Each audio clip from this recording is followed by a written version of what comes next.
What would drive a billionaire's daughter to abandon a life of luxury for an isolated, decaying cabin in the woods? When Evelyn Moore was discovered living in an abandoned cabin on the outskirts of town, her family was left in disbelief. How could the young woman who had everything, the fancy clothes, private jets, and lavish parties, end up in a run-down shack with no power, no luxuries, and barely any human contact? The truth behind Evelyn's decision would shake her family to their core, revealing a story far more complex than anyone could have imagined. But what caused her to abandon everything? And was there more to her escape than just wanting to escape her family?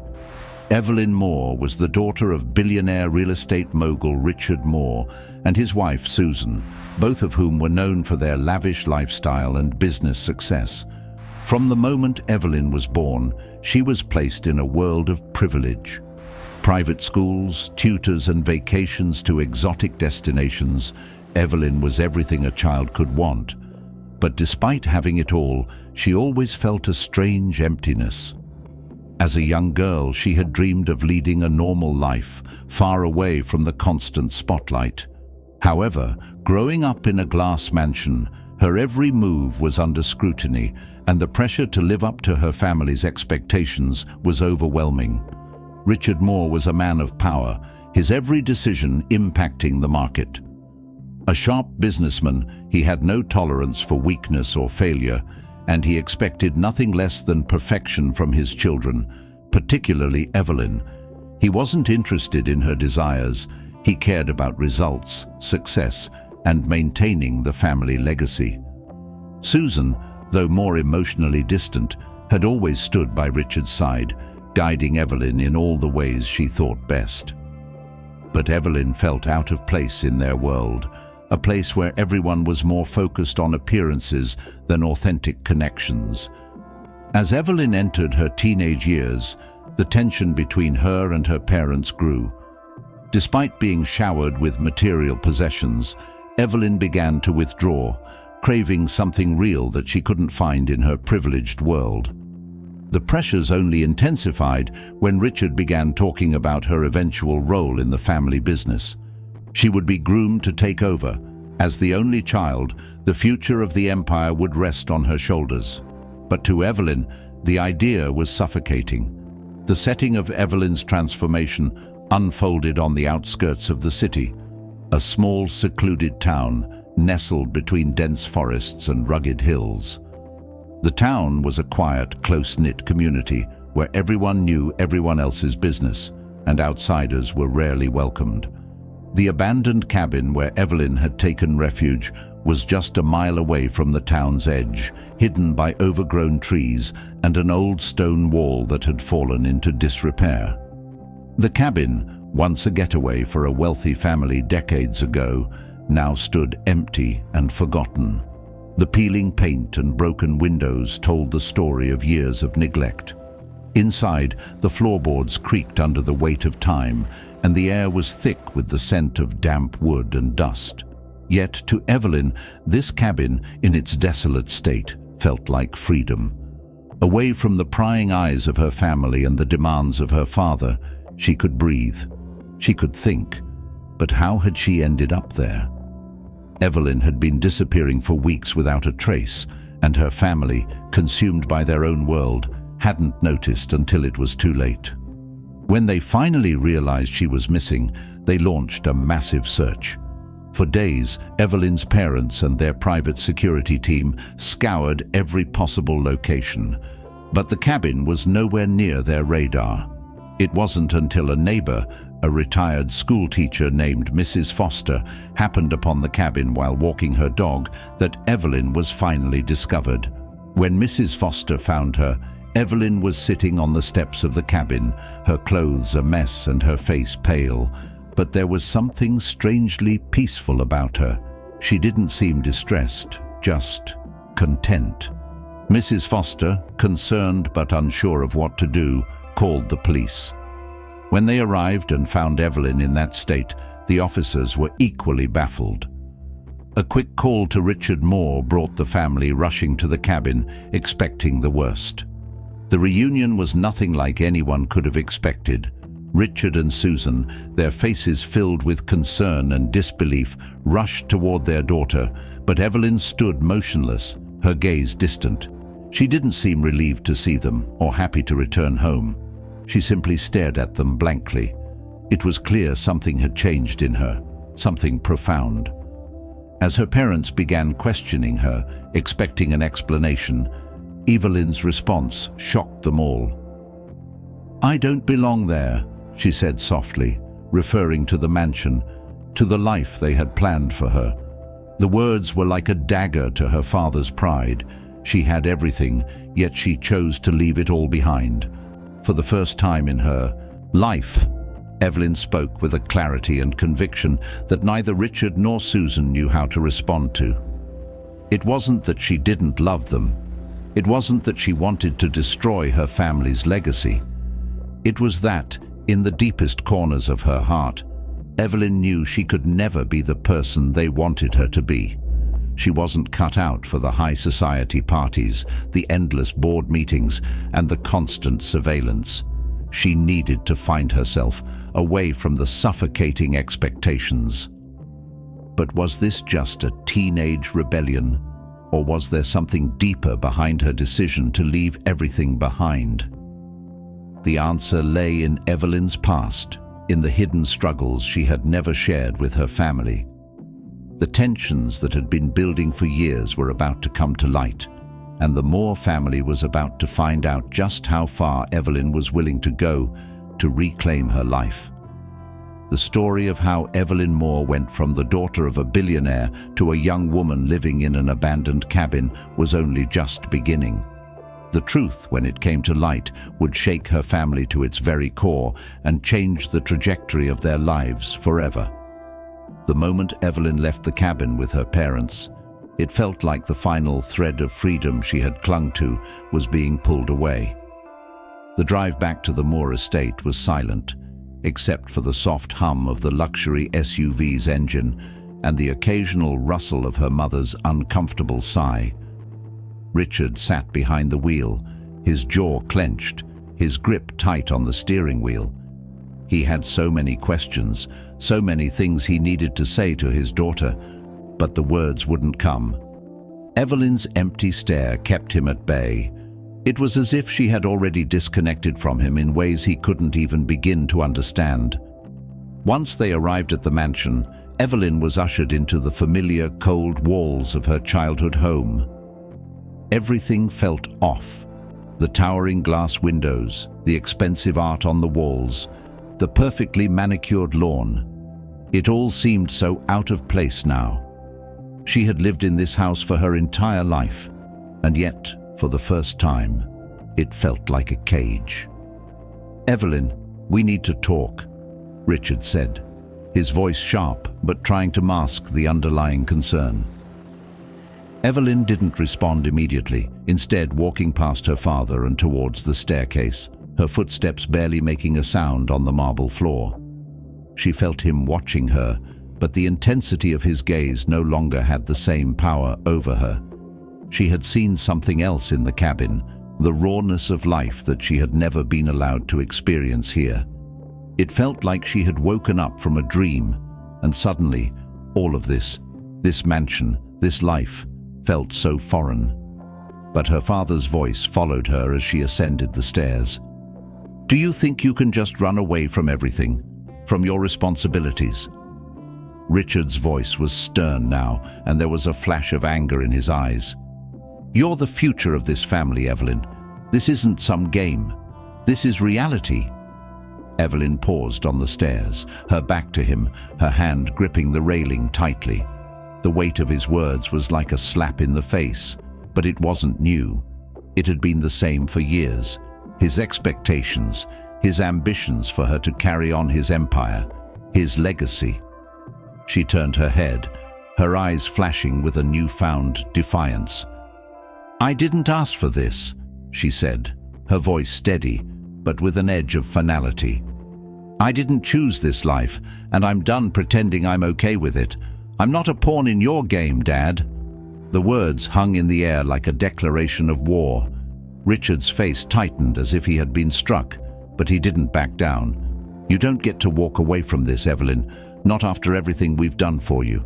You think this world, this life, is just about you. There are people who depend on us, on this empire.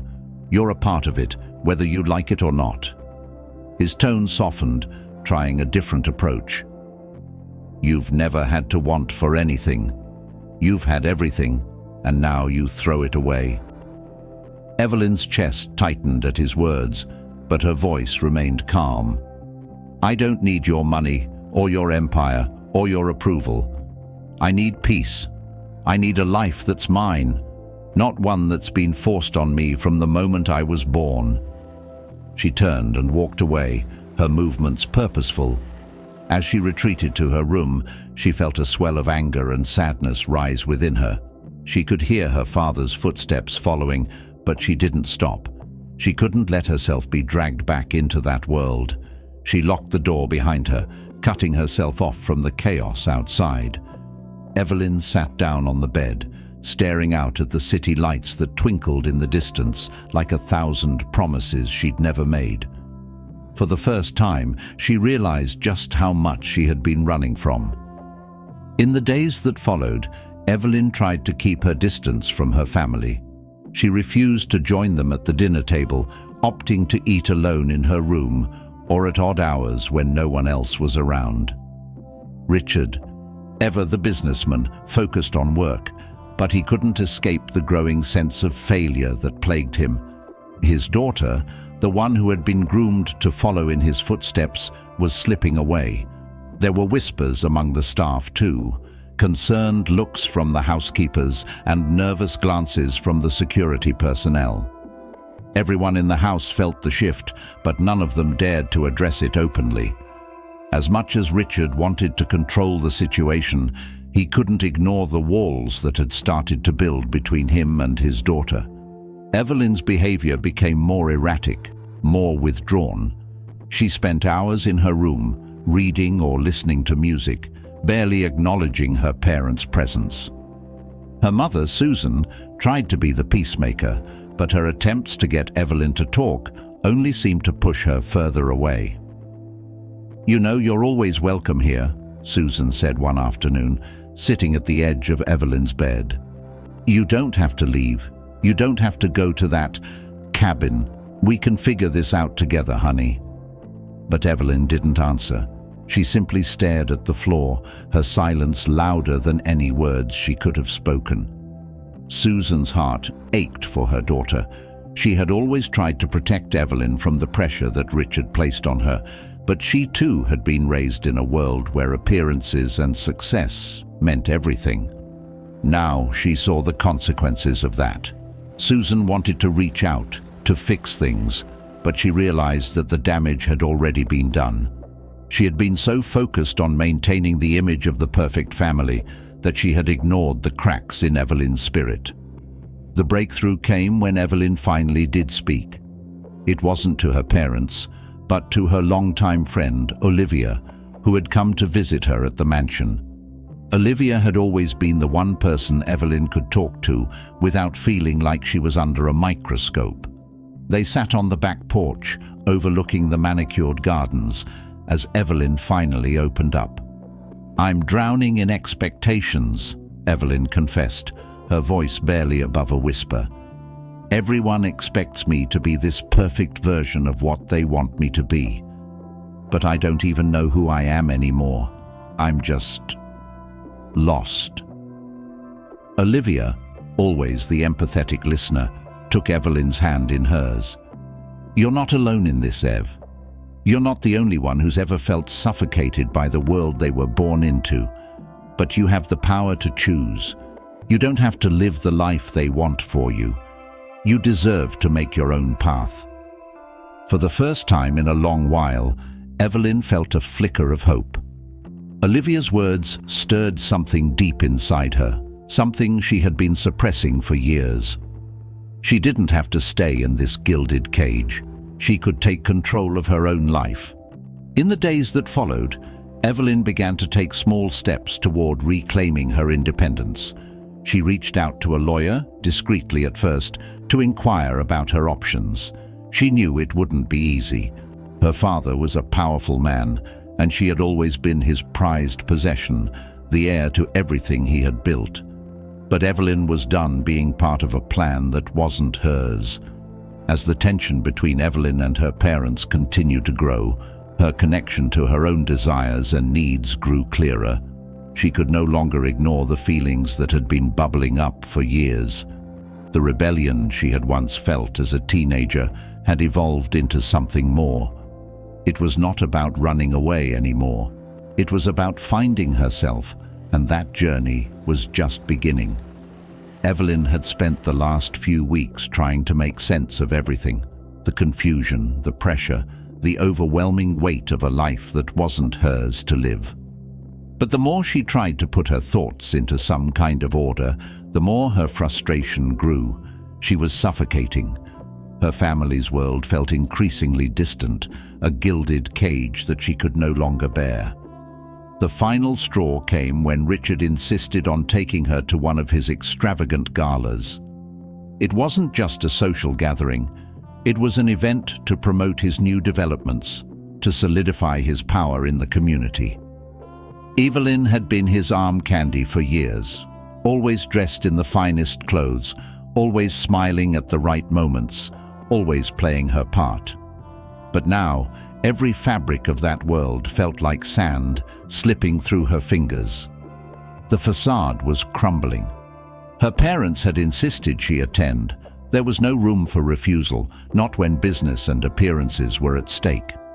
That night, as the limo wound its way through the city streets, Evelyn looked out the window, her reflection staring back at her like a stranger. She had grown up in that world, but tonight it was clear. She didn't belong there. Not anymore. When they arrived at the venue, a grand hotel ballroom glittering with gold, silver, and crystal, Evelyn couldn't even muster the enthusiasm to put on a smile. Her father's hand was firm on her back as he guided her into the room, his eyes scanning the crowd, always looking for the next deal. Her mother stood by his side, looking every bit the perfect socialite, but Evelyn could feel their eyes on her, demanding that she play her role. As she stepped into the ballroom, something inside Evelyn snapped. She couldn't keep pretending. She was suffocating. The laughter around her, the clinking of glasses, the conversations dripping with insincerity, it all suddenly felt so hollow. And then, across the room, she saw her reflection in one of the massive mirrors that adorned the walls. In that moment, Evelyn realized that she wasn't just seeing herself in that reflection. She was seeing a version of herself that had been molded and shaped by her parents' expectations, by a life of opulence that had never felt like her own. She was seeing the daughter of Richard Moore, a woman bound by chains of success, wealth, and appearances. She wasn't Evelyn Moore, not the way she had imagined herself to be. Without a word, Evelyn turned away from her parents and walked out of the ballroom, her heels clicking sharply against the marble floors. She could hear her mother calling after her, the surprise and concern in her voice, but she didn't stop. She didn't even glance back. Her mind raced as she walked through the hallways of the hotel. She needed to get away, get far away from this life. The last few weeks had been about trying to find herself, but in this moment, she realized what it was that had been missing. Freedom. Freedom to be herself, to follow her own path, to let go of the shackles of her family's legacy. She found herself standing at the elevator, staring at the doors as they slid open. As she stepped inside, she realized that for the first time in her life, she wasn't walking into a place she didn't belong. She was walking away from it all. Evelyn pressed the button for the ground floor, feeling the weight of her decision settle in. Meanwhile, Richard and Susan were still inside the ballroom, bewildered. Susan tried to track Evelyn down, but it was too late. Her daughter was gone. Richard, furious at the disruption to his perfect evening, paced back and forth, unable to understand how this could be happening. While Evelyn made her way out of the building, she bumped into an old acquaintance from the neighborhood. He was a journalist, a photographer who had been following Richard's rise in the business world for years. This wasn't the usual social scene for Evelyn, and at first she thought he might be there on official business for her father. But then she realized something that struck her like lightning. He had been watching her, watching the way she moved through the world, seeing her not as Richard's daughter, but as an individual with her own story, her own pain, her own choices. The journalist, surprised by her sudden disappearance from the gala, approached her cautiously. He asked a simple question. "Are you all right, Evelyn?" For a moment, Evelyn hesitated, the weight of everything crashing down. She thought about her parents, about the empire they had built, about the world that was about to implode around her. And then, without warning, she blurted out, "I'm not sure I ever was." The journalist, sensing a story too good to pass up, stepped forward with compassion rather than curiosity. He offered his help, his support. She didn't expect much. Just a lifeline, just a voice that didn't want something from her, that didn't demand her compliance or approval. It wasn't a media moment for him, it was a human connection. She didn't know it then, but that brief encounter was one of the key moments that would change her life forever. The following days were a blur for Evelyn. She left the hotel that night and didn't return to the mansion. Instead, she found solace in an old guest house near the outskirts of town, a place far away from the world she had known. She was finally alone, finally free. Richard and Susan, frantic and confused, launched a full-scale search for their daughter. They didn't know where she had gone, but they knew that they had to find her, to bring her back into the fold. But Evelyn wasn't hiding. She was just living her life on her own terms, something she had never been allowed to do before. Richard, once so certain of his control, began to realize how little he knew about the person his daughter had become. The more he thought about it, the more he realized that he had never really understood Evelyn. She had always been a reflection of what he wanted her to be, a symbol of his success. But now, as he searched for her, he could see that he had failed her, and worse yet, he had failed to see the woman she was growing into. At the guest house, Evelyn's life started anew. She found work at a small, local cafe. The pay was modest, the hours long, but she didn't mind. For the first time, Evelyn had control over her own destiny. She could breathe, she could laugh, she could make decisions for herself, not based on the whims of her father or society. She began to make friends, real friends, people who didn't care about her last name or her family's wealth. They saw her as Evelyn, not as the daughter of Richard Moore. One afternoon, while working at the cafe, she was approached by the journalist again, this time with a different kind of offer. He had been following her story and had written an article about her. The piece wasn't about scandal or drama. It was about the human side of her journey, about the struggles she had faced and the strength it took to break free from her family's grip. Evelyn's story became a symbol for so many others, those who had felt trapped in their own lives, unable to break free from the expectations placed on them. The article highlighted the importance of self-discovery, the need to forge one's own path, and the idea that true freedom comes not from wealth or power, but from living authentically. For Richard and Susan, the aftermath of Evelyn's escape wasn't just about losing their daughter. It was about re-evaluating everything they had built. They had spent years building an empire, but in the process, they had lost touch with what truly mattered: their family. As time passed, they began to see the impact of their actions on their daughter.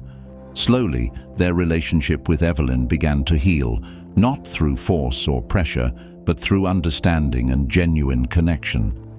Evelyn's journey wasn't easy. It wasn't without its struggles and heartbreak. But in the end, she discovered something more important than any luxury or family legacy: the power to choose her own destiny. The journey of self-discovery, although difficult, had led her to a place of inner peace, a place where she could finally be herself without apology.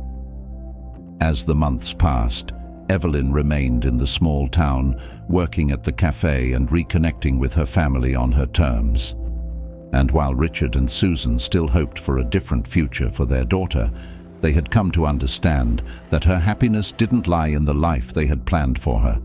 It lay in the freedom she had fought so hard to claim.